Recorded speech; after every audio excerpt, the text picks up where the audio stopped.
नमस्कार. जय महाराष्ट्र. उद्धव ठाकरे यांना धक्का, ह्या मोठ्या नेत्याने दिला राजीनामा. मित्रांनो, जसजशी लोकसभेच्या आणि विधानसभेच्या निवडणुका जवळ येत आहे, तसतसे राजकारणात दररोज काही ना काही घडत आहेत. तशीच एक बातमी समोर आली उद्धव ठाकरे यांच्या बाबतीत. उद्धव ठाकरे काल शिर्डी दौऱ्यावर होते आणि आज ते धाराशिव दौऱ्यावर आहेत. पण अशातच त्यांना एक धक्का बसला आहे, कारण की उद्धव ठाकरे यांचे सुपुत्र आदित्य ठाकरे लोकसभा निवडणुकीच्या बांधणीसाठी नाशिक दौऱ्यावर असतानाच त्यांना मोठा धक्का बसला आहे. माजी मंत्री आणि उपनेते बबन घोलप यांनी शिवसेनेला जय महाराष्ट्र केलं आहे.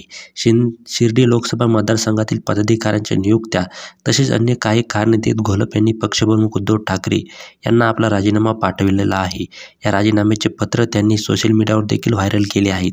घोलप यांचा हा राजीनामा अनपेक्षित असून गेल्या काही दिवसांपासून शिर्डी मतदारसंघाच्या पक्षांतर्गत राजकारणावरून पक्षाचे वरिष्ठ नेते आणि घोलप यांच्यात दुरावा निर्माण झाला होता. मित्रांनो, तुम्हाला या राजीनाम्याबद्दल काय वाटते? आम्हाला कमेंट करून नक्की सांगा. धन्यवाद.